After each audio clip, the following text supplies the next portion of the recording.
Selamat datang di channel Simar Imam. Sembari mendengarkan tinggalkan like dan komentarnya bosku. Jangan lupa pasang headset kalian. Siapkan kopi dan camilan. Lupakan pahitnya kehidupan. Mari kita dengarkan sambil rebahan. Bab 1456. Sikap Eddie Barr membuat Chen Feng marah sekaligus sedikit menyesal.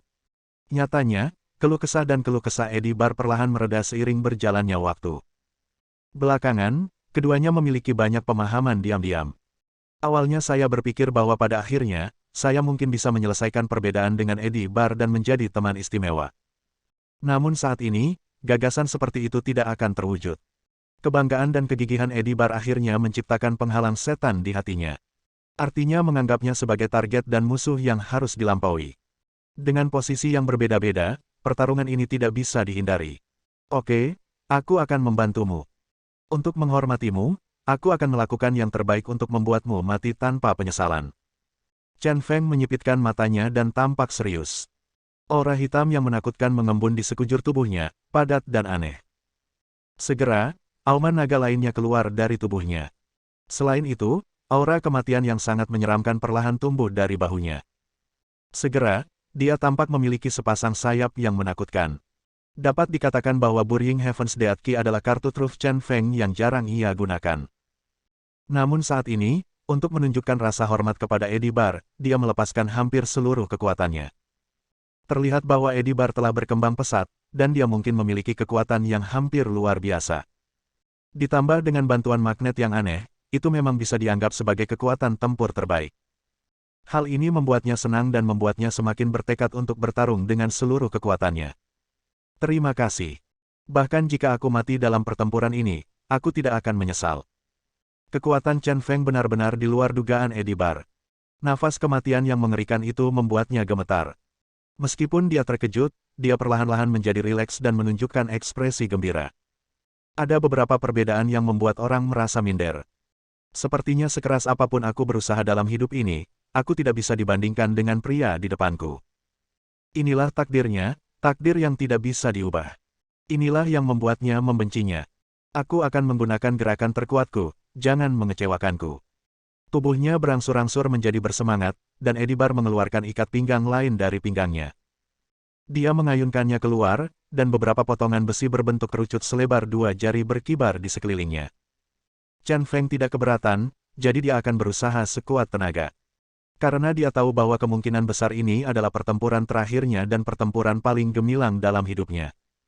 Ayo, biarkan aku melihat gerakanmu yang paling kuat. Chen Feng sedikit menyipitkan matanya dan bersiap untuk bertarung. Saat ini, Eddie Barr berteriak, "Ha!" Segera, beberapa besi berbentuk kerucut terbang di depannya, masing-masing berbentuk kaki, melayang di depannya. Dia melompat dan mendarat di atas besi berbentuk kerucut dengan kedua kakinya. Alhasil, seluruh orang tersebut justru terbang ke udara, tingginya lebih dari 1 meter. Dan jarum besi itu pun terkumpul di sisi kiri dan kanannya dalam sekejap, lalu menempel di lengannya. Jarum besi yang melayang di udara membuat lengannya tampak bengkak.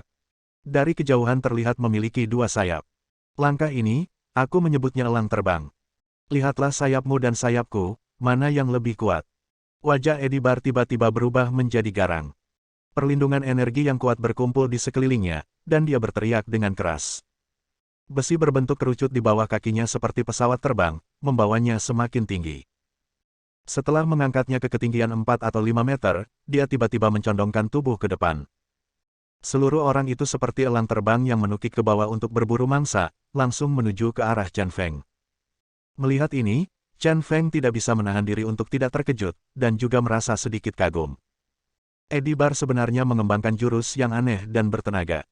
Orang tidak bisa terbang, orang ini tiba-tiba melanggar maksud itu. Namun, yang disebut kejutan itu hanya sedikit. Yang disebut kekaguman itu hanya sedikit. Sedemikian rupa sehingga dia terlihat sedikit cuek saat dia berdiri di sana. Namun ketidakpedulian inilah yang merangsang hati sensitif Eddie Barr. Dia hampir meraung, "Chen Feng, penampilanmu yang terlalu percaya diri selalu menyebalkan. Aku tidak pernah percaya bahwa aku lebih buruk darimu, dan kamu pasti akan membayar harga atas penghinaanmu terhadapku." Namun reaksi Chen Feng tidak terlalu mengganggu. Menurutnya, hal tersebut merupakan sebuah penghinaan. Dampaknya yang cepat membuatnya terasa sekuat elang. Perlindungan udara yang kuat berdampak pada udara dan membentuk aliran kunang-kunang. Tak hanya itu, ia pun melambaikan tangannya. Sayap yang terbuat dari jarum besi tebal terayun dengan keras ke arah Chen Feng. Kamu sangat kuat, sungguh sangat kuat. Saya terkesan kamu bisa melakukan ini. Chen Feng masih berdiri di sana dengan tenang, tetapi dia membuka mulut untuk memuji. Dia memahami bahwa roh jahat Edibar terlalu dalam dan tidak dapat diubah.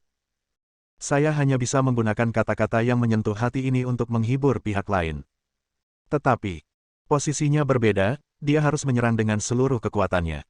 Tiba-tiba, mata Chen Feng dipenuhi dengan niat membunuh. Perasaan dingin yang menakutkan membubung ke langit. Saya melihat aura kematian di belakangnya, tiba-tiba membungkuk dan membungkus, melindunginya sepenuhnya. Boom! Bodoh! Edibar memukul aura kematian Chen Feng. Jarum besi padat di sekelilingnya juga menghilang.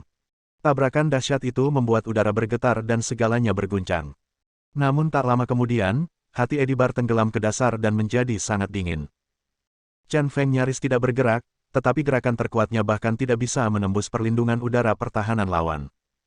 Saat itu, dia berkecil hati dan akhirnya mengkonfirmasi sesuatu lagi. Kesenjangan antara dia dan Chen Feng terlalu besar. Maaf, aku benar-benar tidak punya waktu untuk bermain denganmu kali ini. Chen Feng, yang diselimuti aura kematian, sedikit menekuk kakinya, membuat lubang di tanah dengan rasa penindasan yang menakutkan. Segera, dia mengayunkan tangan kanannya dan mengeluarkan pedang putih. Dewa Malam. Dengan ledakan, seluruh orang naik ke langit. Aura kematian di sekelilingnya memantulkan semua jarum besi Edibar. Segera, seberkas cahaya melintas melewati Edibar. Mata Edibar melebar dan dia memuntahkan darah dengan suara pop. Besi berbentuk kerucut di bawah kakinya kehilangan kendali dan jatuh. Tubuh Edibar pun langsung terjatuh ke tanah hingga terciprat debu. Dengan satu gerakan, kemenangan atau kekalahan ditentukan. Inilah kesenjangannya. Chen Feng mendarat di sebelah Edibar dan berkata sambil menghela nafas, sebenarnya, saya selalu mengagumi Anda, dan sering menganggap Anda sebagai teman istimewa saya. Namun, karena kita berada di pihak yang berlawanan, kita harus berusaha sekuat tenaga untuk melawan Anda. Rasa hormat Anda yang sebesar-besarnya. Sayang sekali Edibar melakukan satu tindakan yang salah dan menghancurkan hidupnya. Namun meski begitu, dia tetap mengenali teman istimewanya ini. Terima kasih atas usaha sekuat tenagamu. Meski sekarat, wajah Edibar tidak menunjukkan banyak rasa sakit, melainkan tampak lepas dan rileks. Dengan pertarungan ini, dia tidak menyesal.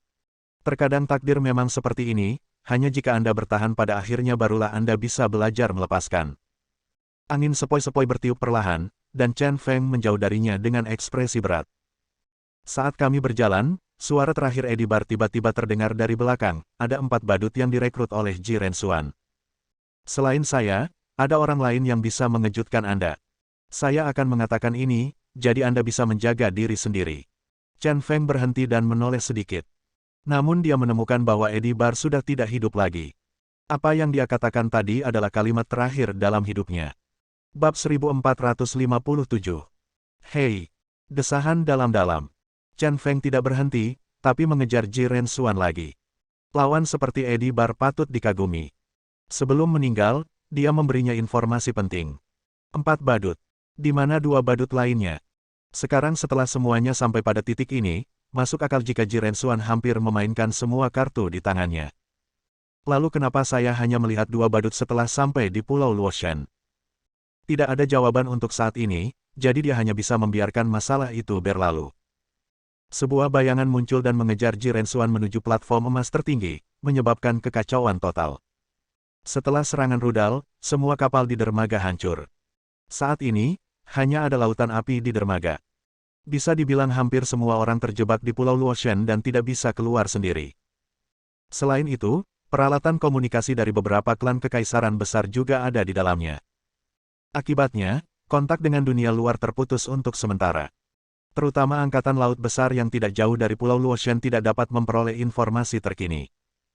Dan jika benar seperti yang dikatakan koresponden tadi, maka Angkatan Laut Negara M telah melepaskan tembakan ke Angkatan Laut Gabungan Domain O.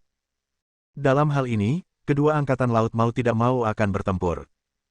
Setelah pertempuran pecah, kedua kepala klan kekaisaran kehilangan alat komunikasi dan tidak dapat memerintahkan angkatan laut untuk berhenti. Konsekuensinya sungguh tidak terbayangkan. Malaikat suci dan malaikat darah, perintahkan kalian berdua untuk memimpin setengah dari tenaga kerja dan kembali ke dermaga untuk memeriksa detailnya, melihat kerusakan kapal, dan jika Anda dapat menemukan perangkat komunikasi untuk menghubungi Senchi. Setelah Anda memilikinya alat komunikasi, segera beritahu Senchi, jangan berperang dengan Angkatan Laut Negara M. Dengan dukungan Hippocrates, Sandys memberi perintah. Ia tahu betul bahwa perang antara kedua angkatan laut adalah yang paling mematikan. Sekarang jika Anda menunda 1 menit saja, masalahnya akan menjadi lebih serius. Kedua angkatan laut harus diperintahkan untuk berhenti menyerang satu sama lain secepat mungkin. Setelah mengatakan ini, dia segera melihat ke arah Tisef. Wajah Tisef sangat jelek saat ini, tetapi dia juga memahami taruhannya, dan buru-buru berkata kepada bawahannya, Jenderal Pemenggalan dan Jenderal Emas akan membawa orang ke dermaga. Mereka harus menemukan cara untuk menghubungi Sola dan memberitahunya bahwa tidak masalah apa alasannya sebelumnya, dia akan segera berada di sini. Beri aku gencatan senjata. Dia memiliki ide yang sama dengan Sandys, gencatan senjata adalah hal yang paling penting sekarang. Kalau tidak, konsekuensinya akan menjadi bencana. Setelah keduanya memberikan tugas, mereka memimpin orang-orang ke istana pertemuan dengan persetujuan diam-diam. Karena mereka juga menemukan bahwa semua ini pasti ada hubungannya dengan Jiren Xuan. Hanya dengan menangkap Jiren Xuan segalanya bisa berbalik. Terjadi kekacauan, tapi Zunbu sedikit gelisah, dia melihat ke kiri dan ke kanan dengan mata yang dalam. Fakta bahwa segala sesuatunya telah berkembang hingga saat ini benar-benar di luar imajinasinya. Namun di dalam hati, dia sedikit bersemangat dan bahagia. Jika keluarga suci dan klan Aogu benar-benar berperang, itu pasti akan menjadi hal yang baik bagi klan Dewa Tula. Seperti kata pepatah, semakin banyak konsumsi kedua belah pihak, semakin tinggi status klan Dewa Tula di masa depan. Tuan Patriark, apa yang harus kita lakukan sekarang? Feng Dian bertanya, dengan ekspresi kebingungan di wajahnya. Sun Bu berbisik, ayo kita ke dermaga dan lihat apakah masih ada sisa kapal yang belum hancur. Kalau ada pasti direnggut. Jangan tinggal di tempat hantu ini. Setelah selesai berbicara, dia berkata dia membawa Feng Dian dan 3 penjaga luar biasa lainnya ke sisi lain dermaga. Baiki dan yang lainnya melindungi Aphrodite, memandangi dermaga yang dipenuhi lautan api. Mereka ketakutan. Jika mereka berada di atas kapal tadi, mereka mungkin akan binasa dalam kobaran api. Sayangnya awak kapal tersebut masih sedikit, dan kemungkinan besar mereka akan mati. Baiki berkata kepada beberapa orang, Kaisar Surga sedang mengejar Jiren Xuan. Kami sekarang dibagi menjadi 2 kelompok. Satu kelompok melindungi Nona Aphrodite, dan kelompok lainnya pergi membantu Kaisar Surga dalam pertempuran. Siapa yang ingin tinggal dan melindungi Nona Aphrodite? Chen Feng memberitahu Baiki berkali-kali tadi malam, memintanya untuk menjaga Aphrodite di setiap langkah, apapun yang terjadi hari ini. Tapi jauh di lubuk hatinya, dia sangat ingin melawan Jiren Xuan bersama Chen Feng. Bagaimanapun, Jiren Xuan juga merupakan pelaku yang menghancurkan keluarga Bai, dia ingin membantu Chen Feng dan juga ingin membalas dendam. Di bawah kontradiksi, pertanyaan ini hanya dapat diajukan. Jika seseorang bersedia melindungi Aphrodite, dia bisa pergi ke istana dengan tenang. Pertanyaan ini telah ditanyakan, tetapi yang lain sedikit diam, dan tidak ada yang berbicara. Tampaknya semua orang sangat ingin melawan Jiren Xuan dengan Chen Feng, tetapi tidak ada yang mau tinggal untuk melindungi Aphrodite. Aphrodite tampak sedikit malu dan berkata dengan sedih, saya tidak membutuhkan siapapun untuk melindungi saya. Saya akan pergi bersamamu untuk membantu orang-orang jahat dan menyelesaikan masalah dengan Jiren Xuan. Tidak ada yang mau melindunginya, jadi dia hanya bisa memberi langkah untuk dirinya sendiri. Melihat ini, Heina terkekeh dan berkata, lupakan saja, biarkan aku melindungi Nona Aphrodite. Kalian sekalian, tidak ada yang mau melakukan pekerjaan indah seperti melindungi wanita cantik. Baiki sangat gembira, dan segera mengangguk setuju, dan memperingatkan, baiklah, Nona Aphrodite akan diserahkan padamu. Kami berlima akan pergi ke istana untuk membantu Kaisar Surga mencekik Jiren Xuan. Setelah tugas diberikan, kita berlima akan pergi ke istana. Rombongan orang itu dibagi menjadi 2 kelompok. Baiki memimpin Ling Yang, Zulong, Jin Jidong dan Bai Lang ke istana Yi. Heina membawa Aphrodite ke villa 2 lantai yang tenang.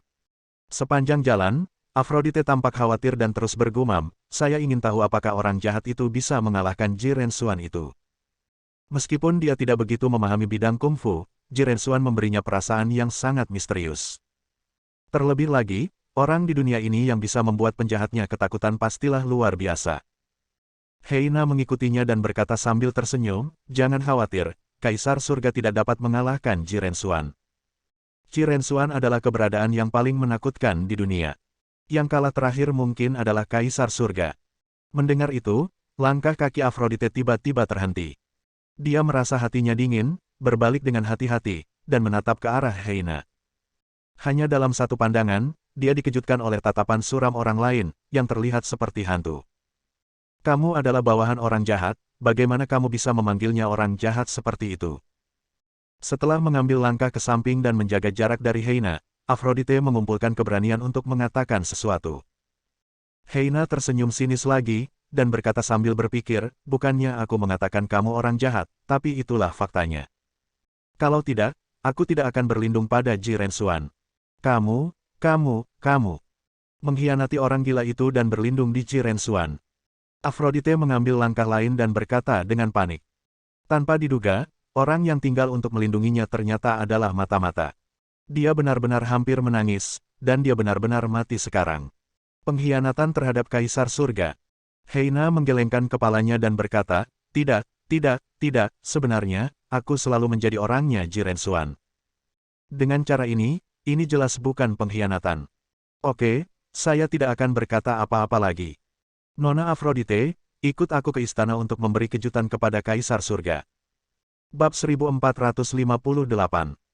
Kamu pria tak tahu malu, kamu ingin menggunakan aku untuk mengancam orang jahat, teruskan saja bermimpi. Setelah mengutuk Heina, Aphrodite lari. Seperti rusa yang ketakutan, ia lari ke kejauhan. Maaf, kamu tidak bisa lari. Heina tersenyum, dan tubuh kurus Heina bergerak cepat. Dengan kekuatan bertarungnya, bagaimana Aphrodite, seorang wanita lemah, bisa lepas dari tangannya.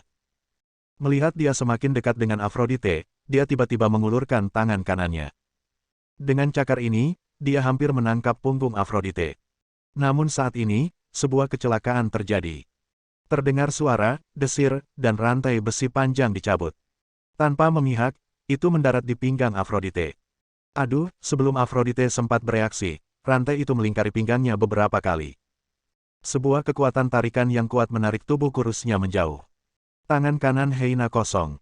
Dia terkejut dan mendongak, hanya untuk melihat di kejauhan seorang lelaki tua yang lebih kurus darinya dan telah menyelamatkan Aphrodite. Orang tua itu adalah Zulong. Ups. Melihat situasi ini, dia merasa tidak enak. Matanya bergerak ke kiri dan ke kanan di rongganya, dan dia menemukan beberapa orang lagi menyerang. Orang-orang ini adalah Bai Qi, Bai Lang, Ling Yang dan Jin Jidong. Dia dikelilingi dari 4 arah. Aku takut setengah mati. Kalian harus segera membunuhnya. Orang ini adalah mata-mata. Dia milik Jiren Xuan. Aphrodite, yang masih shock, menyentuh dadanya dengan ringan, lalu menunjuk ke arah Heina dengan penuh semangat dan berkata. Dengan Bai Qi dan yang lainnya di sini, dia akhirnya merasa lega.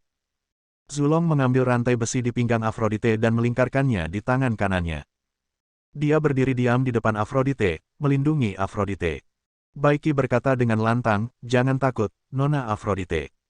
Kaisar Surga telah menebak sebelumnya bahwa Heina mungkin orangnya Jiren Xuan, jadi marilah kita selalu waspada terhadapnya. Tetapi karena Kaisar Surga itu adil.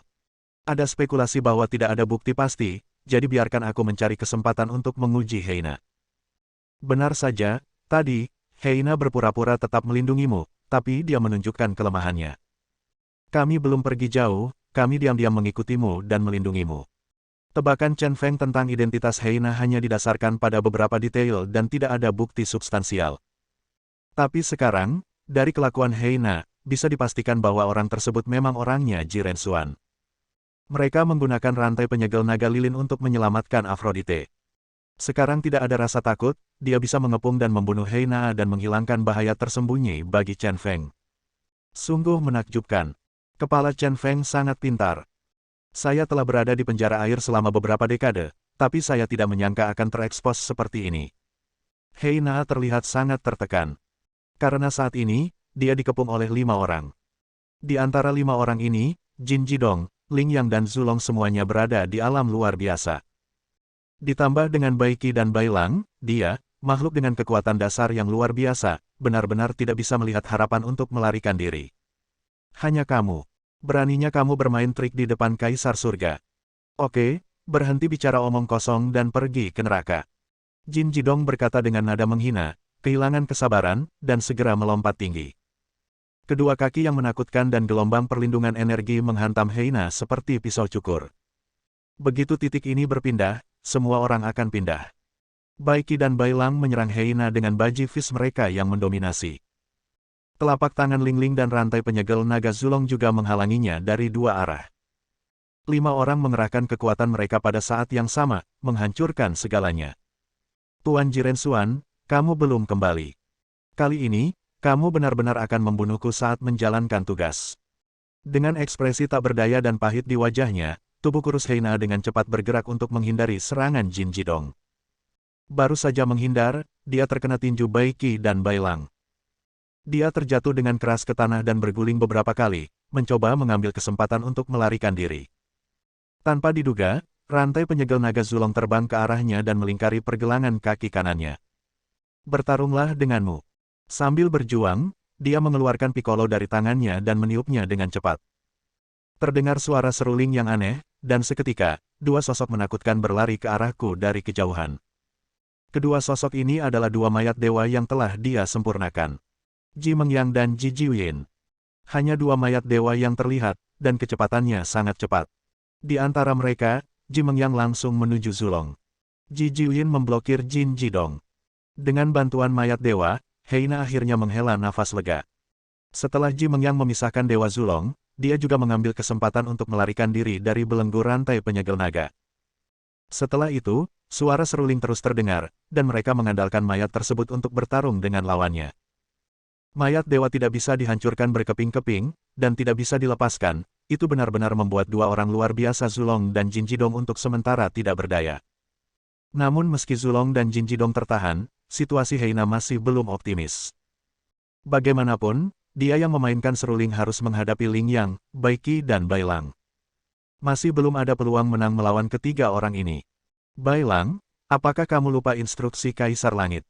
Bai Qi tidak terburu-buru menyerang Heina, tapi berteriak pada Bai Lang. Bai Lang sepertinya mengingat sesuatu dan mengangguk. Di bawah tatapan bingung Heina, dia mengeluarkan dua kotak hitam dari tangannya.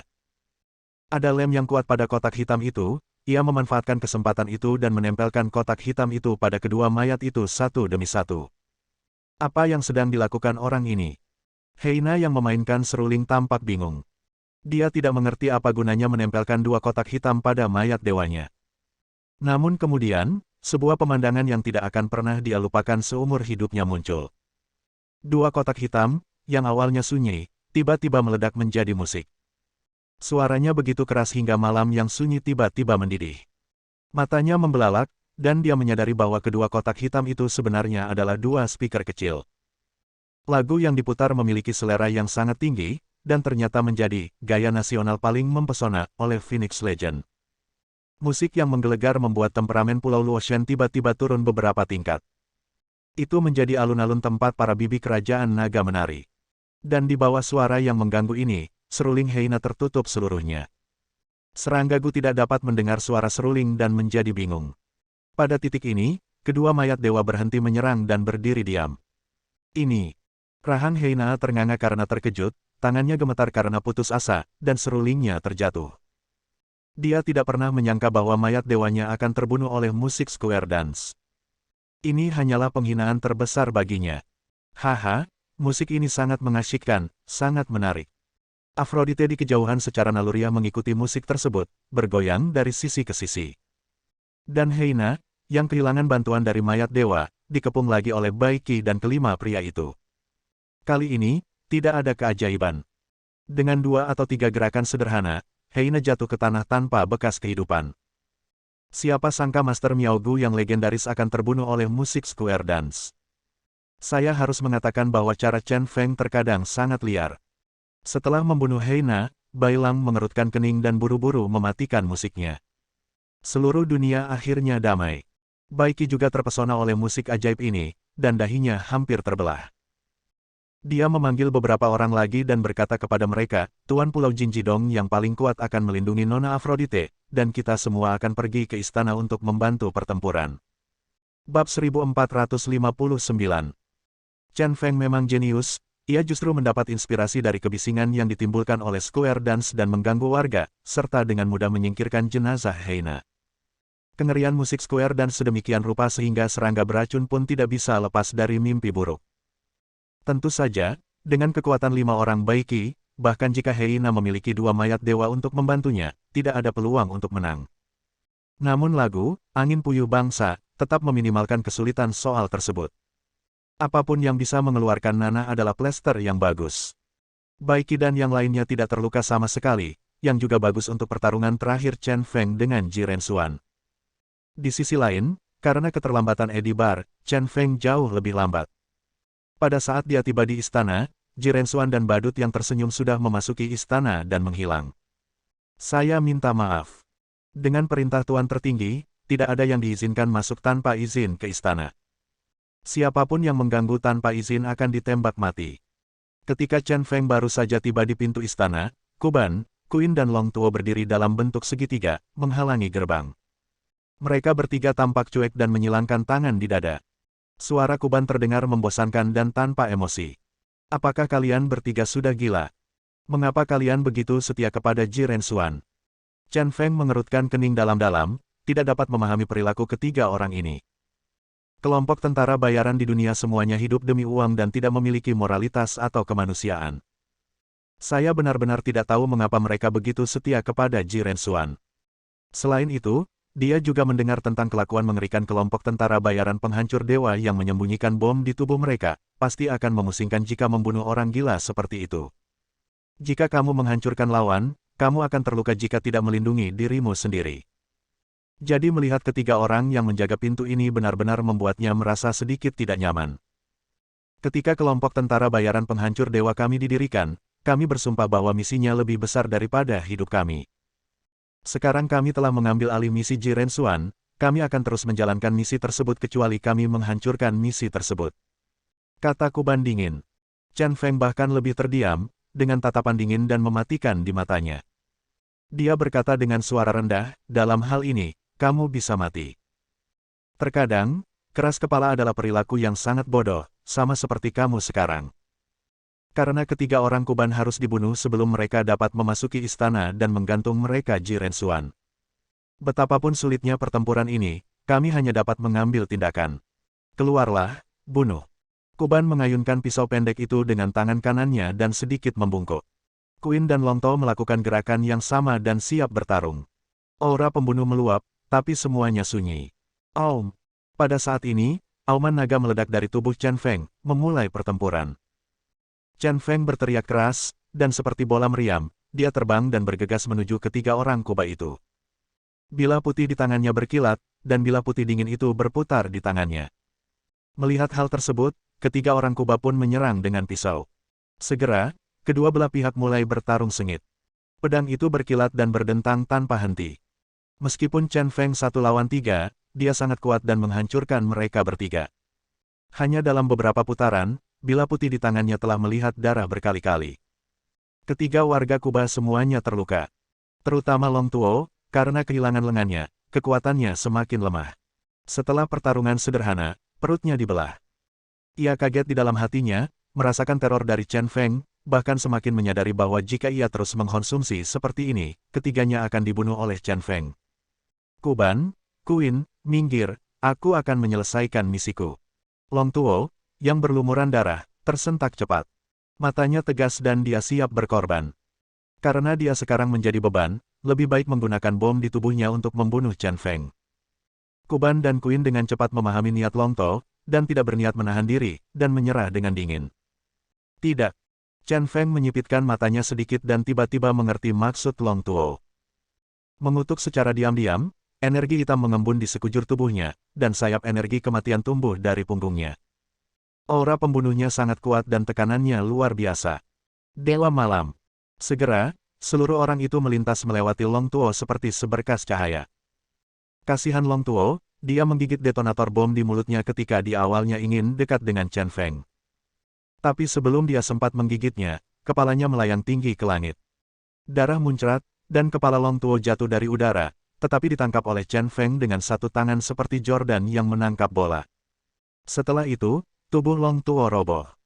Kamu ingin meledakkanku, tetapi kamu juga ingin melihat apakah kamu bisa lebih cepat dariku. Chen Feng mendengus dingin, dan Chen Feng tidak merasa jijik dan memasukkan tangan kirinya ke dalam mulut Long Tuo. Setelah mencari-cari, dia mengeluarkan detonator kecil di bawah lidah Long Tuo. Ditemukan. Dia mengangkat bibirnya sedikit, dan dengan kekuatan yang kuat di kakinya, dia menendang keluar tubuh Long Tuo. Tubuh Long Tuo terbang lurus menuju Kuban dan Queen. Minggir. Kuban bereaksi cepat dan melompat ke samping. Tapi reaksi Queen agak lambat, ketika dia hendak melompat, Chen Feng sudah menghancurkan detonator kecilnya. Boom! Saat detonatornya hancur, tubuh Long Tuo juga meledak. Sangat kuat hingga bisa langsung meledakkan naga itu hingga berkeping-keping. Karena tubuhnya sangat dekat dengan Queen, dampak ledakan tersebut membuat Queen menjauh. Setelah terlempar ke tanah dengan keras, Queen muntah darah dan sangat menderita. Chen Feng menutupi wajahnya dengan lengan kirinya dan menunggu ledakan berlalu sebelum dia menurunkan lengan kirinya. Setelah melirik kepala Long Tuo di tangan kanannya, dia melemparkan kepala Long Tuo seperti sebuah tembakan dan mendarat di samping Kuban. Ledakan tadi cukup dahsyat. Kelompok tentara bayaran penghancur dewa memang cukup gila. Sangat disayangkan Thor telah membeberkan rahasia bom tersebut sebelumnya. Setelah mendapatkan informasi tersebut, tidak sesulit yang dibayangkan untuk menghadapi kelompok mercenari penghancur dewa. Crazy Chen, kamu layak mendapatkan keputusasaan putih, dan layak mendapatkan Dewa 3 Malam. Kematian Long Tuo tidak menyebabkan Kuban mengalami terlalu banyak gejolak emosi. Dia memegang pedang pendeknya dan membungkuk lagi, siap untuk melanjutkan pertarungan. Queen di samping perlahan berdiri, menahan rasa sakit di tubuhnya, dan bergegas menuju Chen Feng dengan teriakan keras. Dampak seperti itu tidak ada artinya, tujuannya jelas, tetap untuk membunuh Chen gila. Queen, biarkan aku melindungimu. Melangkah keluar dengan cepat, Kuban tidak hanya tidak menghalangi teman-temannya, tetapi juga bergegas maju untuk menahan Chen Feng, menciptakan kesempatan bagi teman-temannya untuk mati bersama Chen Feng. Dia melompat tinggi dan menggunakan pisau pembunuh terkuatnya. Teknik pedangnya sangat ganas dan langsung mengenai organ vital Chen Feng. Kamu jangan melebih-lebihkan kemampuanmu. Dengan pedang putih di tangannya, Chen Feng menggunakan murka Buddha untuk menembus jantungnya. Kekuatan mengerikan dari pisau berputar langsung mengusir Kuban dan melukainya dengan serius. Tapi ketika dia membawa Kuban pergi, Queen, yang bertekad untuk mati, hanya berjarak 1 meter darinya. Kuban membuka tangannya, wajahnya garang, dan lidahnya terangkat, siap menggigit detonatornya kapan saja. Jarak 1 meter hampir cukup. Sekalipun Chen Feng tidak bisa dibunuh, Chen Feng masih bisa terluka parah. Ingin meledakkanku. Maafkan aku. Tetapi pada saat ini, dia melihat tubuh Chen Feng dirasuki oleh kucing hantu dan sangat lincah. Dia mengetukkan kakinya dengan ringan dan mundur dengan kecepatan dan postur yang aneh. Pada saat yang sama, Chen Feng mendorong ke depan dengan jari telunjuk kanannya, dan dengan gerakan jari angin spiritual, dia langsung memukul Queen. Gerakan jari angin spiritual ini sangat tiba-tiba dan sangat akurat. Tanpa memihak, dia memukul mulut Queen, menghancurkan detonatornya. Queen tertegun, dan tubuhnya meledak dengan ledakan. Percikan daging cincang. Di sisi lain, saat Chen Feng mundur, sayap seperti kematian di belakangnya sudah melindungi tubuhnya. Dengan cara ini, mereka tidak hanya menjauhkan diri, tetapi juga melindungi mereka. Ledakan Queen hampir tidak menimbulkan kerusakan padanya. Bab 1460. Satu gerakan jari angin spiritual menjadi kunci untuk mengaktifkan bom tubuh Queen. Metode peledakan khusus memungkinkan Chen Feng melindungi dirinya dengan sangat baik dan hampir tidak terluka. Keajaiban kelompok tentara bayaran penghancur dewa akhirnya mati di sini bersama Chen Feng. Mungkin metode bertarung mereka untuk mati bersama sudah cukup untuk menghancurkan para dewa. Namun, apa yang mereka hadapi saat ini sepertinya adalah eksistensi di luar manusia. Keputusasaan putih, kita kalah, kita yakin akan kekalahan itu, selamat tinggal. Melihat kedua temannya yang hancur berkeping-keping, Kuban benar-benar kecewa. Dia tahu bahwa dengan kekuatannya sendiri, dia tidak akan pernah bisa menyakiti Chen Crazy lagi. Jadi, dalam keputusasaan, dia berhenti melawan dan menggigit detonator di bawah lidahnya. Boom! Sebuah ledakan besar terdengar, dan daging busuk berterbangan kemana-mana. Ini adalah martabat terakhir menjadi pemimpin kelompok tentara bayaran penghancur dewa. Chen Feng hanya mengangkat sedikit lengan kanannya untuk menutupi matanya. Setelah angin dan gelombang ledakan berlalu, dia meletakkan tangannya dan menghela nafas. Pada akhirnya, kelompok tentara bayaran penghancur dewa akhirnya mendapatkan pengakuan dan rasa hormatnya. Paling tidak, ketiga orang ini punya tulang punggung dan tidak takut mati. 3 anggota kelompok tentara bayaran penghancur dewa telah dimusnahkan seluruhnya, dan pintu istana terbuka kembali. Ketika Chen Feng hendak masuk, ada langkah kaki di belakangnya. Dia menoleh ke belakang dan melihat Sandis dan Disif datang bersama orang-orang mereka. Sial, kalian ada di sini secara kebetulan. Edibar dan kelompok tentara bayaran penghancur dewa semuanya diurus olehnya. Kedua pemimpin klan itu datang sangat terlambat, yang benar-benar membuatnya merasa kesal. Setelah sampai di lokasi, Sandis dan Tisef melihat kekacauan di depan mereka dengan ekspresi serius. Jika dia tidak menemukan kepala Long Tuo, dia tidak akan tahu siapa yang dibunuh Chen Feng. Apakah kamu menghancurkan kelompok tentara bayaran penghancur dewa? Tisef bertanya dengan kaget. Dia tahu bahwa tubuh kelompok tentara bayaran penghancur dewa penuh dengan bom. Bahkan jika Chen Feng bisa membunuh mereka, sulit dipercaya bahwa dia tidak akan terluka sama sekali. Chen Feng tampak acuh tak acuh dan hanya mengangguk sebagai jawaban. Ekspresi kaget Tisef membuatnya merasa sedikit rewel. Di mana Ji Rensuan dan badut itu? Melihat sekeliling, Sandis tidak menemukan Ji Rensuan. Saya melihat tubuh Edibar di jalan dan menilai dari topengnya bahwa Edibar adalah badut menangis. Namun ada juga badut tersenyum misterius yang tidak diketahui identitas dan keberadaannya. Chen Feng kemudian berbicara, Ji Rensuan dan badut tersenyum memasuki istana. Saya pertama kali ditunda oleh badut menangis. Di pintu masuk istana, saya ditunda beberapa saat oleh kelompok tentara bayaran dewa penghancur. Sekarang Ji Rensuan dan para badut tersenyum ada di sini. Di mana, saya tidak tahu, tapi saya yakin itu di istana. Sandis mengangguk dan berkata, kepala klan Tisef dan saya telah mengirim orang ke dermaga untuk melihat apakah ada kapal yang bisa berlayar. Kedua, saya ingin menemukan peralatan komunikasi yang tidak rusak. Sekarang kedua angkatan laut sedang berperang, dan kami tidak tahu apa yang terjadi di sana. Jika ini terus berlanjut, konsekuensinya akan menjadi bencana. Chen Feng secara alami memahami hal ini. Dia berkata kepada Sandis, masalah ini sangat aneh. Anda dengan jelas memperingatkan Angkatan Laut Negara M dan Angkatan Laut Persatuan Wilayah O untuk tidak melepaskan tembakan tadi malam. Mengapa Angkatan Laut Negara M tidak mematuhi perintah dan menembak terlebih dahulu? Saya pikir pasti ada sesuatu dalam hal ini. Seseorang merencanakan sesuatu. Juga, siapa yang meledakkan kapal di dermaga? Mereka jelas ingin menjebak kita di sini, dan mereka tidak ingin kita memberi perintah kepada Angkatan Laut Utama. Singkatnya, situasinya sangat berbahaya sekarang. Sebagai pemimpin klan, Anda harus siap secara mental. Tidak peduli apapun hal yang tidak dapat diubah telah terjadi, Anda harus fokus pada situasi keseluruhan di masa depan. Kata-kata ini dapat dijelaskan sebagai kata-kata yang tulus. Dia mengucapkan kata-kata ini dengan dua arti utama. Seseorang melakukan sesuatu secara diam-diam dan memulai perang antara kedua keluarga. Diperkirakan kedua angkatan laut sudah mulai berperang, apapun akibatnya harus ditangani dengan tenang. Jika tidak, dunia akan benar-benar kacau balau. Baik Sandis maupun Tisef tetap diam. Keheningan ini dapat dianggap sebagai pengakuan atas apa yang dikatakan Chen Feng.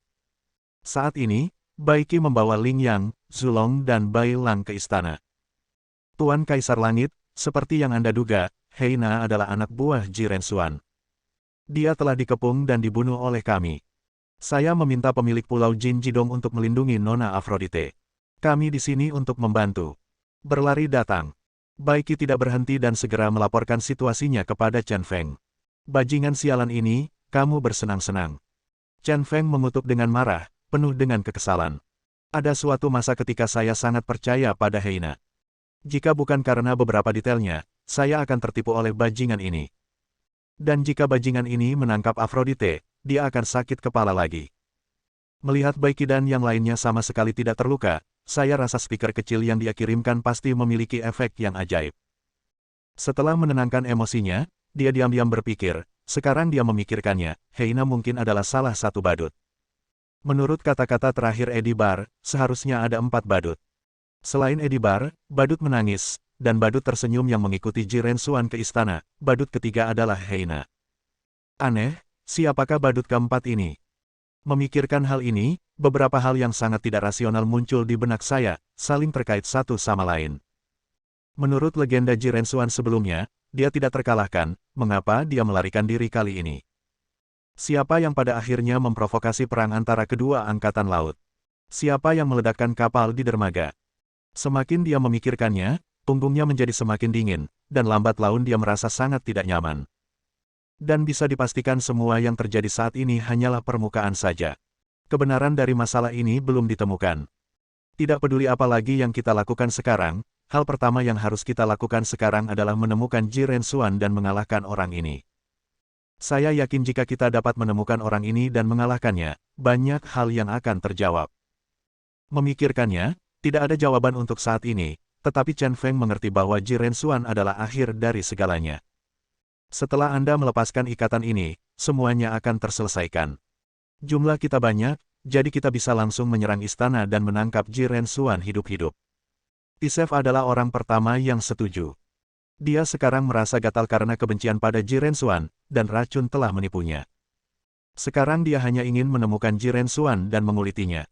Tapi Chen Feng menggelengkan kepalanya dan berkata, ini tidak pantas. Ada banyak orang dan mudah bagi Ji Rensuan untuk melarikan diri dalam kekacauan.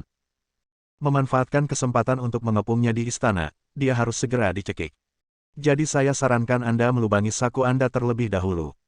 Artinya, mengelilingi perimeter sehingga tidak ada seekor lalat pun yang bisa terbang keluar, dan kemudian saya akan memasuki istana untuk mencari Ji Rensuan. Apakah kamu sendirian? Sandis sedikit terkejut dan berkata dengan cemas, kekuatan tempur Ji Rensuan terlalu menakutkan. Meskipun kamu juga sangat kuat, menghadapi kekuatan tempur Ji Rensuan dan badut, mereka mungkin sulit dikalahkan. Sekarang bukan waktunya untuk memamerkan kemampuanmu kekuatan.